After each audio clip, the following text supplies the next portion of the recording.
우리가 살아가는 이 세상에서 예수님 이름 모르는 분이 혹시 계실까요? 예수님 모르는 사람. 예수님 모르는 사람 있을까? 아마 그렇게 생각하실 텐데, 우리가 살아가고 있는 이 세상에는 아직도 예수님 이름 한번 들어보지 못한 사람들이 살고 있습니다. 2024년도 통계에 따르면 전 세계 인구가 78억 명 정도 된다고 합니다. 이 78억 명의 인구 중에서 15,000여 종족들이 이 지구촌에서 살아가고 있습니다. 그런데 이 비개척 종족이라고 정의된 종족이 한 100여 종족이 된다고 합니다. 비개척 종족이 무엇이냐면요. 한 명의 신자도 없고, 한 명의 선교사도 없고, 제대로 번역된 성경도 없는, 그러니까 태어나서 죽을 때까지 예수 이름 한 번 듣지도 못하는 그런 종족들이 100여 종족이 있다라고 통계가 발표되고 있습니다. 조금 더 확장해 보면요. 복음화율이 0.1% 되는 이 미개척 종족이라고 불리는 이 종족들이 전 세계에 5천여 종족이 된다라고 합니다. 그러니까 아직도 이 세상에는 예수님의 이름을 듣지 못해서, 알지 못하고, 알지 못해서 믿지 못하는 많은 사람들이 살아가고 있다는 것이죠. 하지만 이렇게 예수님에 대해서 듣지 못해서 믿지 못하는 사람들 있지만, 그 사람들보다 더 많은 사람들이 어떤 사람들이죠? 듣긴 들어도 제대로 알지 못하고 그래서 믿지 못하는 사람들이 많이 있습니다. 우리나라 사람들의 대부분이 바로 그런 사람들이죠. 한국에서 태어나면 한국의 이 교육에서 4대 성인 중에 한 분인 예수님을 만나게 되죠. 그리고 살아가면서 주변 사람들을 통해서 또 인터넷 매체들을 통해서 예수라는 존재가 있었음을 듣게 됩니다. 그리고 십자가라는 어떤 형상에 대해서도 사람들이 만나게 되는 거죠. 그런데 이 사람들이 진짜 예수님을 아는 걸까요? 제가 예전에 그 길거리 전도를 많이 다녔었거든요. 길거리 전도를 가면 예수님을 안다는 그런 사람들을 종종 만나게 됩니다. 나 예수 알아요. 하나님 알아요. 교회 알아요. 십자가도 알아요. 근데 대화를 나눠보면 실제로 그들이 예수님을 모른다는 것을 매번 느끼게 되었습니다. 십자가가 무엇인지 알고 예수의 이름은 들어봤지만 예수님과 십자가가 정확하게 어떤 의미를 가지고 있고 그 예수님과 십자가가 우리의 인생을 어떻게 변화시켜 놓는지 그들이 전혀 알지 못한다는 것이죠. 그렇기 때문에 우리가 살아가는 이 시대에 전도가 필요한 것입니다.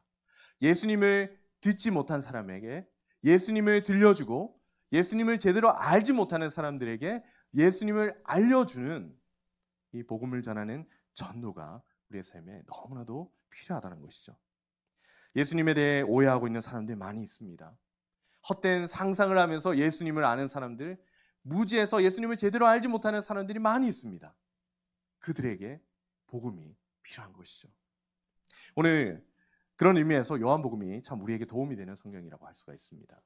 요한복음 전체의 주제가 무엇이냐면 예수가 누구인가 이거든요. 예수가 도대체 누구인가? 그 질문에 대한 답변이 바로 요한복음에 기록이 되어 있습니다. 오늘 말씀을 통해서 예수님이 누구신지 다시 한번 가슴에 새기고 또 예수님을 전하는 이 전도의 사명, 또 복음의 증인으로 살아가시는 우리 성도님과 제가 되기를 간절히 바랍니다. 자, 이 세상을 살아가는 모든 사람들이 한 가지 공통적으로 삶을 살아가면서 경험하는 현상이 있습니다. 그게 무엇이냐면 바로 고통의 문제를 만나게 된다는 거죠. 여러분들 인생 살아가면서 힘든 일 한번 경험해 보지 못하신 분 혹시 계십니까? 없잖아요. 이 세상 살아가는 모든 사람들은요, 자기의 인생에 고통의 문제가 있다는 것을 알고 살아갑니다. 그리고 앞으로도 그 문제가 오게 될 것이라는 것을 다 알고 있는 거죠. 그래서 사람들이 무엇을 합니까? 대비를 하는 거죠. 그 고통의 문제가 찾아왔을 때 그것을 잘 견딜 수 있는 대비, 이겨낼 수 있는 대비를 합니다. 어떻게 대비합니까? 보험을 들기도 하죠. 자녀들을 잘 교육시키거나 훈련시킵니다. 자신의 능력을 배양시키기도 하고요. 미래에 대한 투자를 하기도 합니다. 다양한 방법으로 이 다가오는 고통의 문제를 극복해 보고자 하죠. 하지만 이렇게 나름의 대비를 잘 하더라도 갑작스럽게 고통의 문제가 찾아와서 어찌할 바 모르게 그 고통에 잠식되는 경험을 우리가 하지 않습니까? 너무 큰 문제, 내가 감당할 수 없는 문제, 대비를 해놨지만 도저히 그걸로는 커버가 되지 않는 그런 문제들이 인생에 닥쳐온다는 것이죠. 그래서 사람들은 그 문제 앞에 넘어집니다. 그리고 어찌저찌해서 그 문제를 넘어섰어도 또다시 반복해서 찾아오는 인생의 수많은 문제 앞에서 사람들은 걱정하게 되고 염려하게 되고 마음의 질병과 상처를 가지고 살아가게 되는 거죠. 사람들이 인생의 어두운 문제로부터 쉽사리 탈출할 수 없습니다. 사람들이 인생의 문제를 찾아왔을 때 어떻게 행동합니까? 탓을 하죠. 가족들 가운데 당신 때문에, 또 아버지 때문에, 또 나의 자녀 때문에 이런 문제가 생겼다고 끊임없이 남 탓을 합니다. 또 지지리도 운 없는 인생이라고 자기 탓을 하기도 하는 것이죠. 그리고 주변의 환경 때문에 내가 이런 문제를 당했다고 환경 탓을 하기도 합니다. 환경 탓하고 남 탓하고 자기 탓하면서 이 고통의 문제에서 끊임없이 허덕이는 것이 바로 인간의 한계라는 것입니다. 하지만 사람들이 진짜 어둠에 갇혀 있고 이 고통의 문제에서 끊임없는 고통을 받아야 하는 이유는요, 환경 탓도 남 탓도 내 탓도 아닙니다. 근본적인 그 문제가 해결되지 않았기 때문이죠. 바로 죄의 문제가 해결되지 않았기 때문입니다. 죄는요, 사람의 삶에 고통을 불러일으킵니다. 왜냐하면 사람의 내면 가운데 있는 그 원죄는요, 세상의 것을 끊임없이 욕망하도록 만들면서 사람들이 이 세상을 살아가면서 죄를 또 고통의 문제를 양산하게 만들기 때문입니다. 그래서 이 죄의 문제가 해결되지 않으면 사람들은 세상 속을 살아가는 한 계속해서 고통을 만날 수밖에 없는 것이죠. 죄로 인해서 부모와 자식 간의 갈등이 생깁니다. 죄로 인해서 미래에 대한 두려움이 찾아오고 죄로 인해서 끊임없이 비교하면서 낙심하게 되죠. 죄로 인해서 인생을 소비하면서 완전히 탈진하게 됩니다. 사람들의 내면 안에 있는 이 죄의 문제를 해결하지 않는 한 어둠에서 벗어날 길이 없다는 거죠. 그런데 오늘 말씀에서 무엇이라고 말씀합니까? 이 문제를 해결하시기 위해서 이 땅에 오신 분이 있다라고 말씀하시는 거죠. 그분이 바로 예수 그리스도시다라고 말씀하고 계십니다. 오늘 말씀 4절을 우리 한번 한 목소리를 읽어보도록 하겠습니다. 시작. 그 안에 생명이 있었으니 이 생명은 사람의 빛이라. 아멘. 이 땅에 오신 예수님 안에 무엇이 있다라고 말하고 있죠? 생명이 있다. 그리고 그 생명은 무엇이죠? 사람들을 살리는 빛이다. 생명의 빛이라고 말씀하고 있습니다. 그러니까 이 어둠 가운데 갇혀 있는 인생들은요, 생명의 빛이신, 생명을 살리는 빛이신 예수님을 만나야 하는 것입니다. 길고 어두운 미로에 갇힌 인생들, 외로운 고독함에 몸부림치는 인생들, 자신의 인생이 복이 없는 인생이라고 한탄하고 한숨 짓는 그 인생들, 실패하고 낙심하고 넘어져 있는 그 인생들이 바로 예수님을 만나야 한다는 것이죠. 사람들이 생명의 빛 대신 예수님을 만날 때 바로 그때야 이 어둠으로부터, 사망으로부터, 고통의 문제로부터 자유함을 잊게 되는 것입니다. 인생이 변화되고 회복되는 역사를 경험하게 되는 것이죠. 여러분, 그런데 이렇게 예수님 만나고 정말로 주님이 주시는 복 가운데 살아가면 참 좋겠지만, 제가 앞서 말씀드렸잖아요. 우리의 이 세상을 살아가는 사람들에게 큰 문제가 있다고. 빛이신 예수님께서 지금도 내가 유일한 구원자고 너희가 나를 만났을 때 이 고통의 문제로부터 벗어날 수 있고 사망의 굴레를 끊어 자유함을 얻을 수 있다라고 말씀하고 있는데, 그 빛을 비추고 있는데 세상 사람들이 어둠 가운데 잠식되어 있는 거죠. 그 어둠으로 눈이 가려져 있고 귀가 가려져 있으니까 예수님이 빛을 비추는데도 불구하고 그 빛이신 예수님을 받아들이지 못하는 겁니다. 5절 말씀을 한번 보시면 이런 말씀이 있습니다. 빛이 어둠에 빛이 돼 어둠이 깨닫지 못하더라. 여러분, 이것이 오늘날 이 세대를 살아가고 있는 사람들의 당면한 가장 큰 문제입니다. 여러분들 주변 사람들 만나는 사람들이 있잖아요. 그 사람들에게 어떤 문제가 있습니까? 자녀가 잘 공부하지 않는 것 같아요. 또 재정적인 문제가 풀리지 않는 것 같아요. 내 인생에 어떤 질병의 문제가 있어요.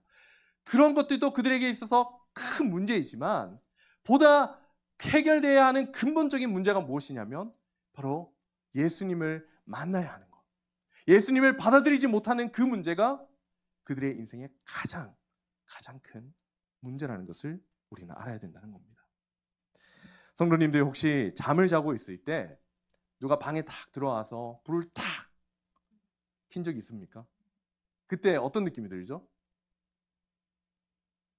막 행복한가요? 짜증이 나죠. 네, 짜증이 나고 불 꺼! 이렇게 소리 지르든지 분노하고 짜증나고 그렇게 합니다.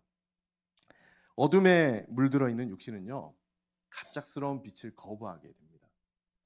영적인 잠에 빠진 사람들도 마찬가지입니다. 깊은 어둠 가운데 빠진 사람들, 영적인 어둠에 빠진 사람들은요, 예수님의 빛이 비춰올 때 우선적으로 거부하고 짜증내고 분노하고 밀어내게 되는 거죠. 빛이 비춰도 그것을 거부하는 것입니다. 그래서 사람들의 마음속에 있는 이 죄는요, 끊임없이 사람들을 깊은 어둠으로 또 어둠으로 사람들을 끌고 가서 빛이 비쳤을 때 극렬한 반응을 일으키게 만들고 주님을 거부하게 만드는 겁니다. 이 세상에 많은 사람들이 그런 상태에 빠져 있는 거죠. 영적인 어둠에 빠져서 예수님이 지금 빛을 발하고 있음에도 불구하고 예수님에게 분노를 표시하고 예수님을 향해서 거부감을 표현하고 비난하고 주의 교회를 비난하고 무시하는 그런 일들이 오늘 우리의 삶 가운데 일어나고 있습니다. 그렇기 때문에 하나님께서 여기 계시는 우리 성도님들과 바로 저에게 주시는 귀한 사명이 있습니다. 예수님의 빛을 받아들이지 못하고 믿음 없이 살아가고 있는 이 세상 사람들이 예수님을 받아들일 수 있도록 기도하는 사명이 바로 저와 여러분들에게 있는 것이죠. 예수님의 생명의 빛을 받는 사람들이 어둠에 갇혀 있지 않고 하나님께서 그 마음을 활짝 열어주셔서 정말로 빛 대신 예수님을 받아들이고 사망의 굴레에서 벗어나서 영생을 얻은 천국 백성으로 살아갈 수 있도록 기도하는 사명이 바로 여러분들에게, 바로 저에게 있다는 것입니다. 고린도후서 10장 4절에서 5절 말씀 찾아서 읽어보겠습니다. 고린도후서 10장 4절에서 5절 말씀입니다.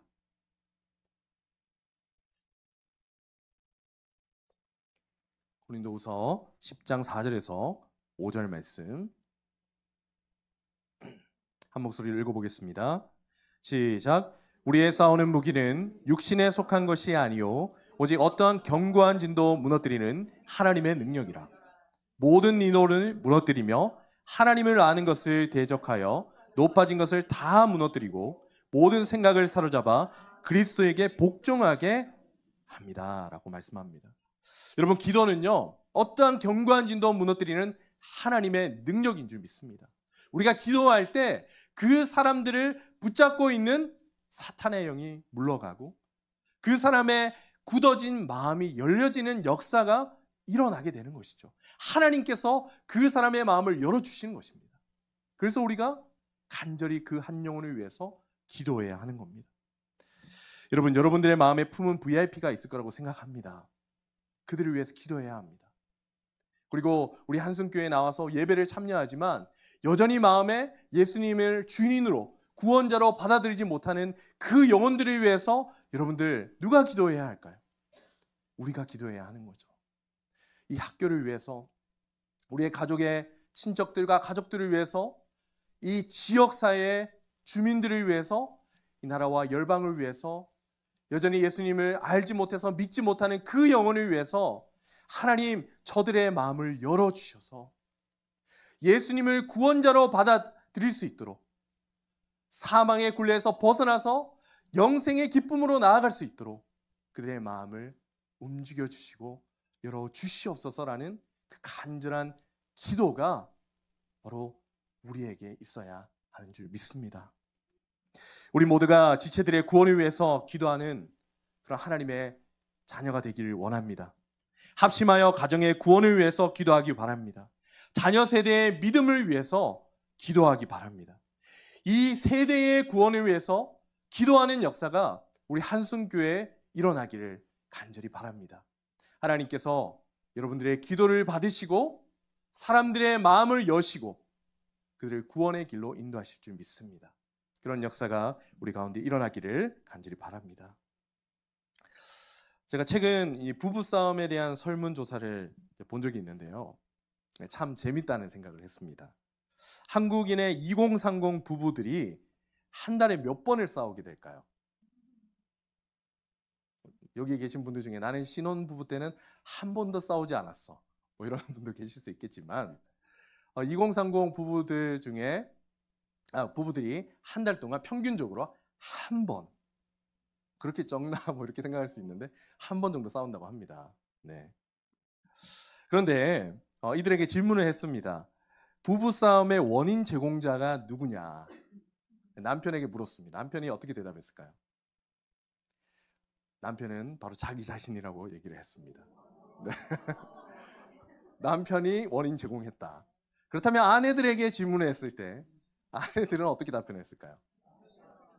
네, 남편이라고 답을 했습니다.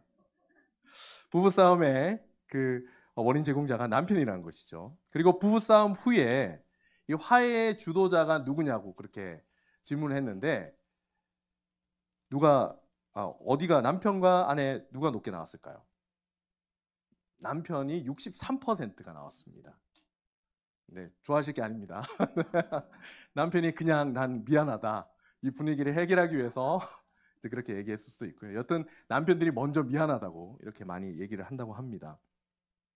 부부싸움의 원인도 남편으로부터 시작됐고 화해도 남편으로부터 시작되는 이런 경우가 많은데, 그렇기 때문에 이 여성들의 부부 생활 만족도가 남성들보다 현저하게 낮다라고 합니다. 그래서 2024년도 결혼 인식 조사에 따르면요, 기혼 여성 4명 중에 3명이 나는 다시 태어나면 절대 이 사람과 결혼하지 않겠다라고 그렇게 조사를 응답을 했다고 합니다. 우리 성도님들은 어떠신가요? 부부 생활에 만족하고 계십니까? 사람들이 부부싸움을 하고 서로 마음에 상처를 입히는 이유가 무엇일까요? 아마도 그것은 상대방이 나를 이해해주지 못하기 때문이라고 느끼기 때문입니다. 사람들은 누군가가 자신을 이해해주기를 원하죠. 공감해주기 원합니다. 내 마음이 당신 마음과 같았고 당신 마음이 내 마음과 같은 그런 마음이 되길 원한 것이죠. 가까운 가족일수록 이것을 기대하는 마음이 점점 커지는 거죠. 상대방을 이해한다고 했을 때 크게 세 가지 단계를 가진다고 합니다. 먼저는요, 이 학문적인 이해의 단계가 있다고 합니다. 지식적으로 이해하는 거죠. 그러니까 어떤 사람이 가지고 있는 그 사실 그대로를 내가 받아들이는 그런 정도의 이해라고 할 수 있습니다. 이거는 직장에서 업무를 할 때에 아주 편하게 할 수 있는 그 정도의 이해라고 할 수 있죠. 그러나 더 가까워지면 이 정도의 이해 단계로는 공감할 수 없는 그런 일들이 발생하게 되는 겁니다. 그래서 두 번째 단계가 바로 언어적 공감의 이해의 단계입니다. 말로 이해한다 말하고 위로하고 사랑한다 고백하고 하는 그런 이제 이해의 단계이죠. 그래서 사람들이 이런 말로 언어적 공감을 받게 되면 내가 이해받고 있구나, 이 사람이 나를 공감하고 있구나라는 것을 느끼게 됩니다. 그런데 이것도 완벽하지 않은 게, 말로는 그렇게 하지만 마음으로는 이해하지 못하는 척하는 경우가 있기 때문에 완벽한 공감은 아니라고 그렇게 말을 합니다. 세 번째로 말이 좀 어려운데 심리적 수용으로서의 이해의 단계가 있다고 합니다. 이게 어떤 거냐면 심리 상담사들이 경험하는 영역이라고 하는데, 이 내담자들이 왔을 때에 무조건적으로 이 사람들의 상황을 이해해 줘야 수용하겠다는 그 마음의 상태로 100%의 수용의 자세로 이 내담자를 이해하려고 하는 그런 모습을 말하는 겁니다. 그러니까 내담자들이 말했을 때 이 사람의 감정과 상황과 모든 마음의 상태를 이해하려고 노력하는 것이죠. 사람들은 다른 사람들로부터 이해받고 싶어 합니다.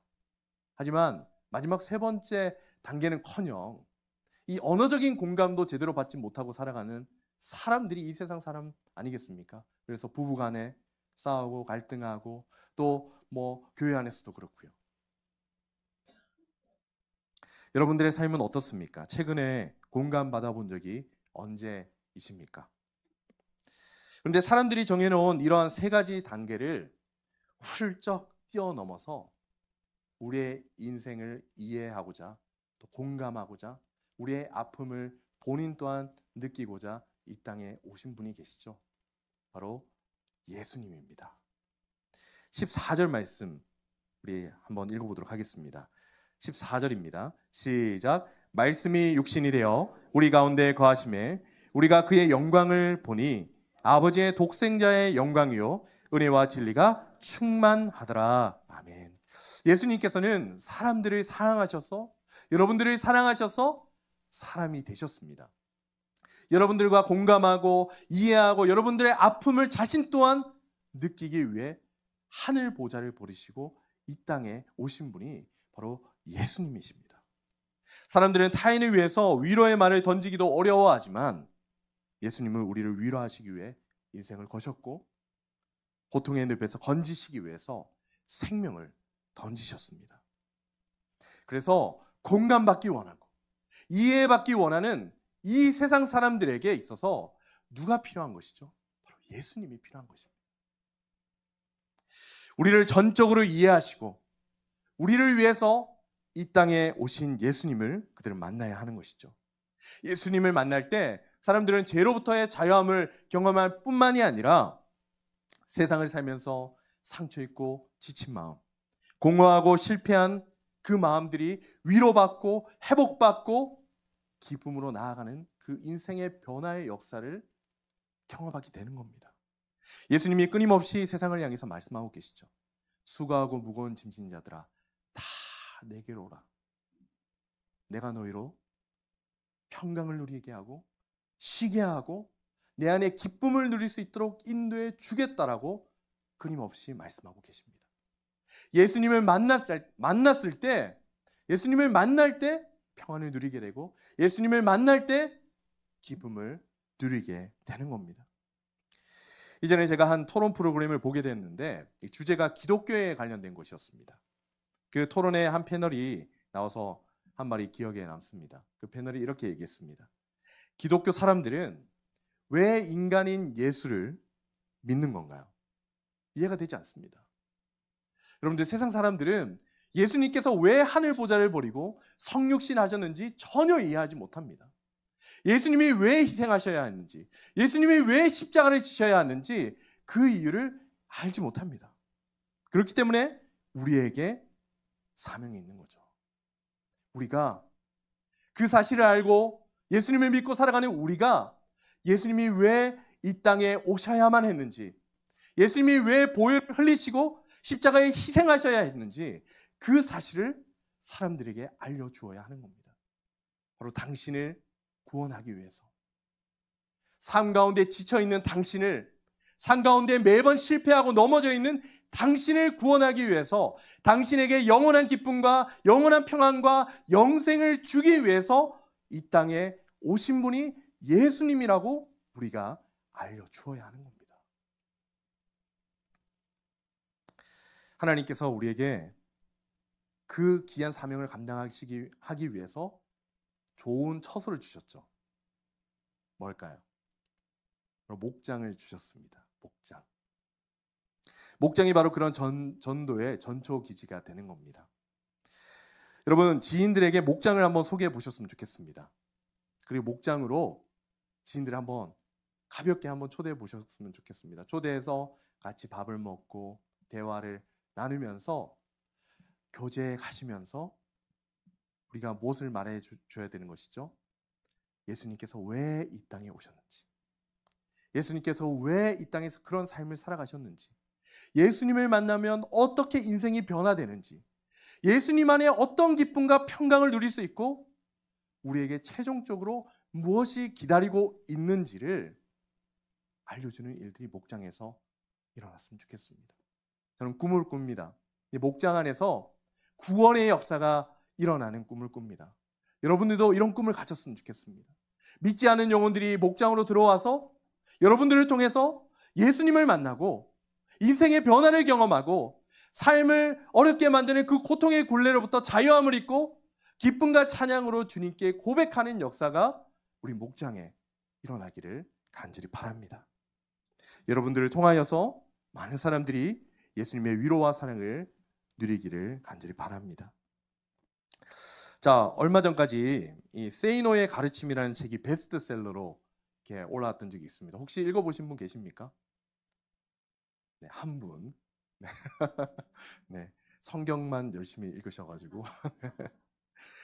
네, 이 Say No의 가르침이란 이 책의 제목처럼요, Say No를 하라는 그런 책입니다. 간단하죠. 그러니까 이 세상을 사는 사람들은요, 이전 세대 사는 사람들이 만들어 놓은 그 프레임 가운데 살아가고 있다는 거죠. 그렇기 때문에 이 프레임에 갇혀서 살아가는 것이 아니라 정신을 차려서 자기가 원하고 바라는 그 새로운 것을 목표로 해서 살아가라 라고 말하는 그런 책입니다.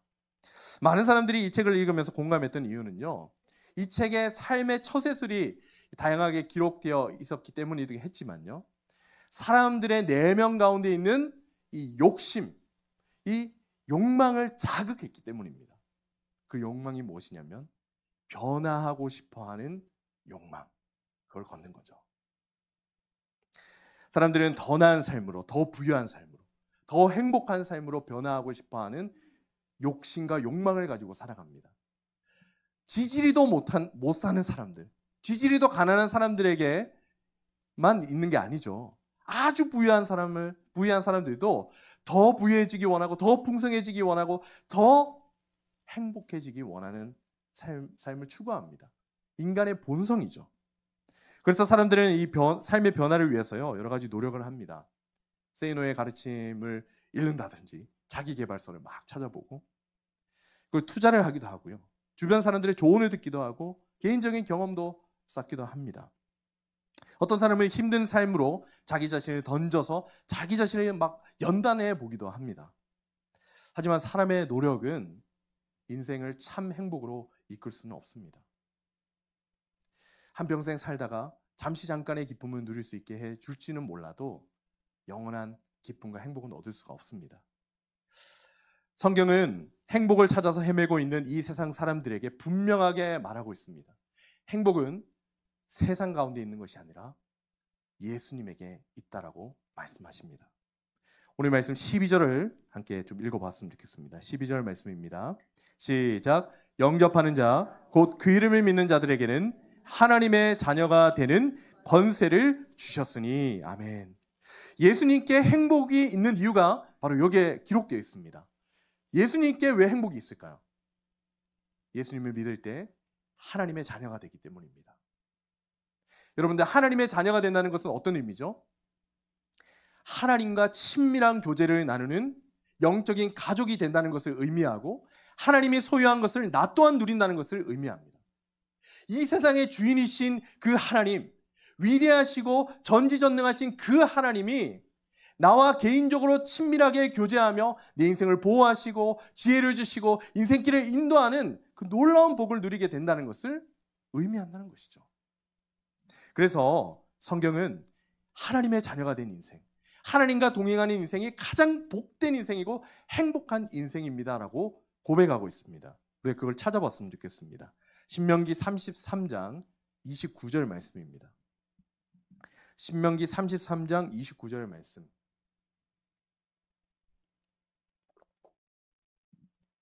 우리 함께 한 목소리로 읽어보겠습니다. 신명기 33장 29절 말씀.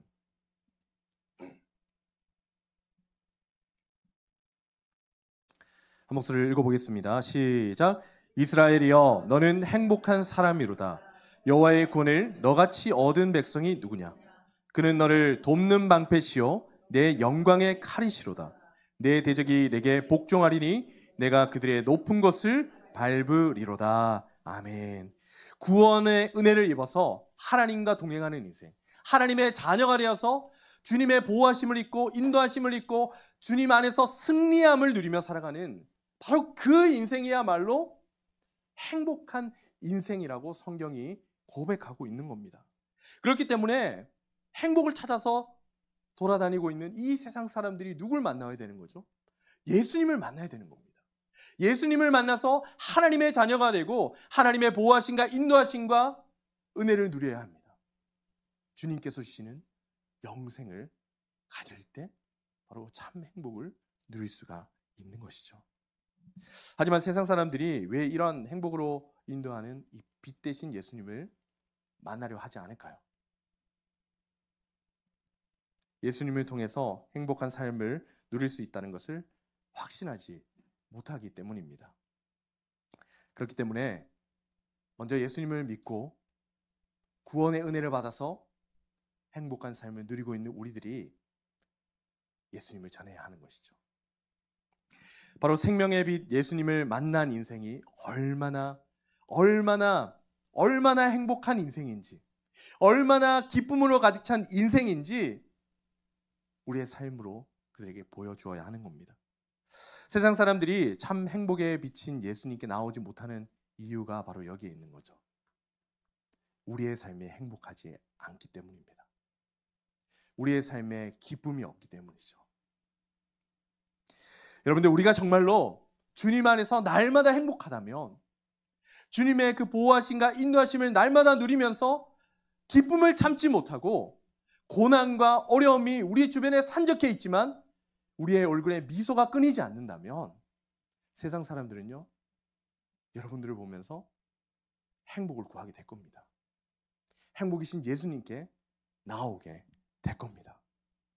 그래서 우리에게 의무가 있는 거죠. 어떤 의무가 있습니까? 행복한 삶을 살아야 할 의무가 있습니다. 행복한 삶을 살아야 할 의무. 우리가 누구보다도 기쁨이 가득한 삶을 살아야 할 의무가 있고 평강이 넘치는 삶을 살아갈 의무가 바로 우리 그리스도인들에게 있는 것입니다. 우리 안에 있는 그 행복과 평강과 기쁨을 보면서 세상 사람들은 예수님을 보게 될 것이기 때문입니다. 사랑하는 성도 여러분, 그래서 여러분들이 먼저 주님 안에 행복하시기 바랍니다.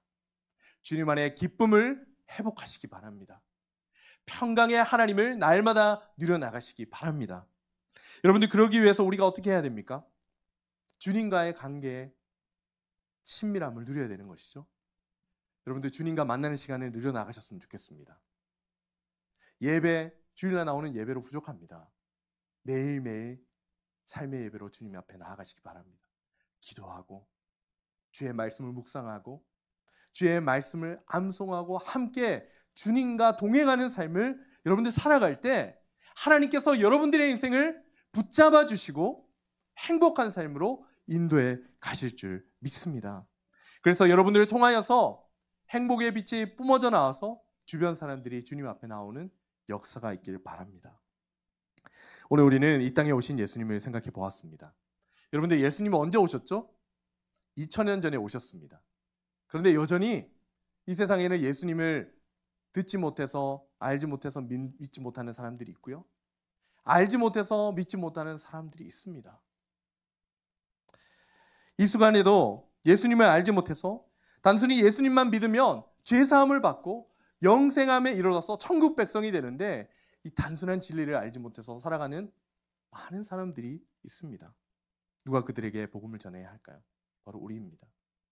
함께 우리 가정을 위해서, 또 교회 지체를 위해서, 학교를 위해서, 이 지역사회를 위해서, 나라와 열방을 위해서, 그 믿지 않는 영혼들을 위해서 기도하기 바랍니다. 그리고 우리에게 주신 삶의 터전에서, 또 목장에서 예수가 왜 이 땅에 오셔야 했는지 그것을 전하는 은혜가 있었으면 좋겠습니다. 그리고 행복한 삶을 살아가시면서요, 주님만이 참 행복을 주실 수 있는 분이라는 것, 주님만이 유일한 우리의 인생의 구원자라는 사실을 여러분들 밝히 드러내셨으면 좋겠습니다. 이번 한 주도 복음의 증인으로 살아가시기 바랍니다. 두려워하지 마시고 하나님께서 함께 하실 겁니다. 은혜가 가득한 한 주의 삶을 사시기 바랍니다.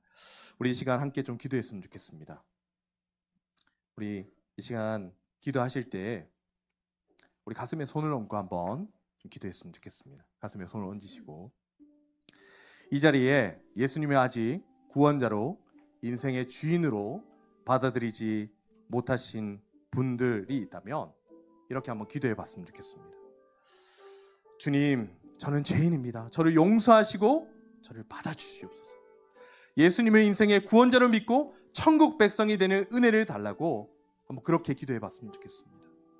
또 이미 믿고 계신 분들은 이렇게 한번 기도해 봤으면 좋겠습니다. 하나님, 우리의 가족들, 또 이 지역 사회에 믿지 않는 영혼들, 나라와 열방 가운데 예수님을 믿지 않는 영혼들이 있습니다. 주님, 저들의 죄를 사하시고 저들을 구원하시고 마음을 열고 빛 대신 주님을 받아들일 수 있게 해달라고 우리 이렇게 한번 주의 이름 부르고 기도하도록 하겠습니다.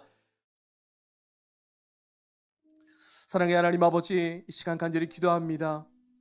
이 자리에 주를 믿기로 고백하며 나온 주님의 자녀들이 있다면 하나님, 저들이 정말로 예수님을 인생의 구원자로 받아들이고 제사함을 받고 영생함을 얻어 천국 백성이 되는 은혜를 허락하여 주시옵소서.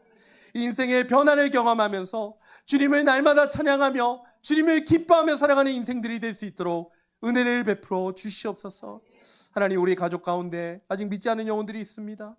사랑하는 자녀와 남편과 아내, 우리 부모님, 우리 친척들, 그들을 구원하여 주시기 원합니다. 이 지역사회에 믿지 않는 영혼들이 있습니다. 그들을 구원하여 주시기 원합니다. 이 나라 이 땅과 열방 가운데 수많은 영혼들이 아버지 주님 앞에 돌아오는 역사를 허락하여 주시옵소서. 우리가 그들을 위해 기도하게 하시고 우리의 입술로 복음을 전하게 하여 주시고 삶으로 예수님만이 참 구원자이심을 드러내는 복된 삶을 살아가게 하여 주시옵소서. 이번 한 주도 주님의 복음의 증인으로 살게 하여 주시고 우리를 통하여서 주님의 구원의 역사가 일어나는 것을 목도하게 하여 주시옵소서. 하나님의 은혜 함께 하여 주실 줄 믿사오며 이 모든 말씀 우리 주 예수 그리스도의 이름으로 간절히 기도드립니다. 아멘.